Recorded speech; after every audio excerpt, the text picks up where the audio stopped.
Unsigned copies, xerox కాపీలు, ఇవి waste papers అని ఆవిడే చెప్తా ఉన్నారు. అవి కాల్చేయరు అని చెప్తా ఉన్నారు. కాల్చిన దానికి వైఎస్ఆర్సీపీకి ఏం సంబంధం అండి?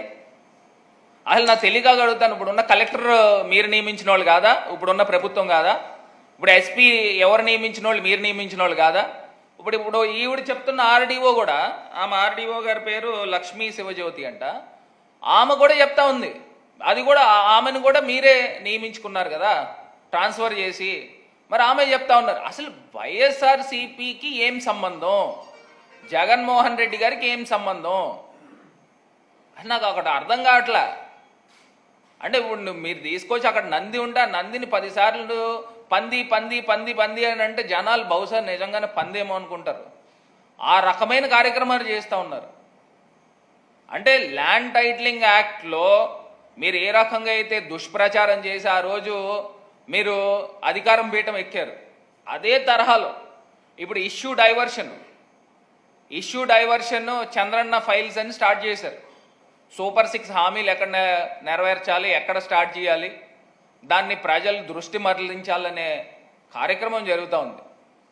మరి ఇది కాకుండా ఫైనల్గా ఇంకొక అంశము ఏదైతే ఇప్పుడు చంద్రబాబు నాయుడు గారు హుటాహుటిన శ్రీ సిటీ వెళ్ళిపోయారు. ఆ శ్రీ సిటీలో ఇవాళ ఆయన ఒక 15 ఇండస్ట్రీలని ప్రారంభోత్సవం చేస్తున్నాడు. నాకు ఒకటి తెలియక అడుగుతాను, ఇప్పుడు వచ్చిన గవర్నమెంట్ 3 నెలలైంది. ఇవన్నీ కూడా జగన్మోహన్ రెడ్డి గారు ముఖ్యమంత్రి కింద ఉన్నప్పుడు ఇవన్నీ స్టార్ట్ అయినాయి, శంకుస్థాపనలు అయినాయి. ఇక్కడ ఆయన ఆఫీస్ దగ్గర, క్యాంప్ ఆఫీస్ దగ్గరే వర్చువల్గా ప్రారంభించారు, శంకుస్థాపనలు చేశారు. అవి ప్రొడక్షన్లో ఆల్రెడీ ఉన్నాయి. ఆ ప్రొడక్షన్లో ఉన్న వాటిని ఈయన తీసుకొచ్చి ఓపెనింగ్ చేస్తున్నాడు. ఇంకా నాకు ఇంకో కొంత ఆశ్చర్యం ఏంటంటే, ఆల్రెడీ వర్క్ స్టార్ట్ అయిపోయి కన్స్ట్రక్షన్ స్టార్ట్ అయిపోయినాయి కొన్ని ఇండస్ట్రీలకు సంబంధించి, దాన్ని ఇవాళ తీసుకొచ్చి శంకుస్థాపన చేస్తూ ఉన్నాడు. వీళ్ళు వచ్చింది 3 నెలలైంది. అదేదో వీళ్ళేదో గొప్పగా చేసేసినట్టు మీడియాల్లోనూ వాళ్ళకున్న పేపర్లలోనూ వేసుకుంటూ ఉన్నారు. చంద్రబాబు నాయుడు గారు మార్క్ రాజకీయం చూపించారు. అంటే 3 నెలల్లో ఎక్కడైనా ఇండస్ట్రీలు ప్రారంభించేయడం, కట్టేయడం, ప్రొడక్షన్ తీసుకొచ్చేయడం జరుగుతుందండి ఎక్కడైనా? మరండి క్రెడిట్ అంతా ఎవరిదండి? ఇది జగన్మోహన్ రెడ్డి గారిది కాదా? అంటే మీకులాగా మేము ప్రచారం చేసుకోలేకపోవచ్చు, కాకపోతే ఈ వాస్తవాలు ఈ ప్రజలన్నీ కూడా గమనించాలి. ఎందుకంటే జగన్మోహన్ రెడ్డి గారు ముఖ్యమంత్రి కింద ఉన్నప్పుడే ఈ ఇండస్ట్రీలు శంకుస్థాపనలు జరిగినాయి. ఇవి కంప్లీట్ అయ్యి ఆల్రెడీ ప్రొడక్షన్లో వచ్చేసినాయి. అవి వర్చువల్గా కూడా ఆయన కొన్ని ఓపెన్ చేయడం కూడా జరిగింది. ఇప్పుడు ఇవాళ తీసుకొచ్చి చంద్రబాబు నాయుడు గారు మీడియా స్టంట్, అంతకుమించి ఏం లేదు. లేదా 3 నెలల్లో ఇండస్ట్రీలు కట్టేయడం ఎలాగైపోద్ది, ప్రొడక్షన్ చేసేయడం ఎలాగైపోద్ది.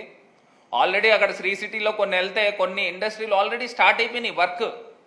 ఈయన తీసుకొచ్చి భూమి పూజ అని స్టార్ట్ చేస్తూ ఉన్నారు. ఇవన్నీ కూడా ప్రజలు గమనించాలి. ఇవన్నీ కూడా ఇంకా క్లియర్ డేటాతో ఒకరోజు పవర్ పాయింట్ ప్రజెంటేషన్ చేస్తాం. మీరు ప్రభుత్వంలో ఉన్న హయాంలో మీరెన్ని ఇండస్ట్రీలు తీసుకొచ్చారు, మేమెన్ని ఇండస్ట్రీలు తీసుకొచ్చాము. మేము బహుశా వెనకబడి ఉండొచ్చు పబ్లిసిటీలో, మీకులాగా లేనిది ఉన్నట్టు, ఉన్నది లేనట్టు చెప్పుకునే ఆ కెపాసిటీ మా దగ్గర లేదు. కాకపోతే మేము వాస్తవాలు మాట్లాడుతూ ఉన్నాము, ప్రజలకు ఏదైతే చేయగలుగుతామో అదే చెప్తా ఉన్నాం. అది మేము చెప్పాము కాబట్టి ప్రజలు ఇంకా ఎక్కువ పథకాలు చంద్రబాబు నాయుడు గారు ఇచ్చేస్తున్నాడు అని ప్రచారం చేశారు కదా, ప్రజలు నమ్మారు. నమ్మిన తర్వాత ఇవాళ ప్రజలు నోట్లో మట్టి కొట్టే కార్యక్రమము చంద్రబాబు నాయుడు గారు ప్రభుత్వం చేస్తూ ఉన్నారు.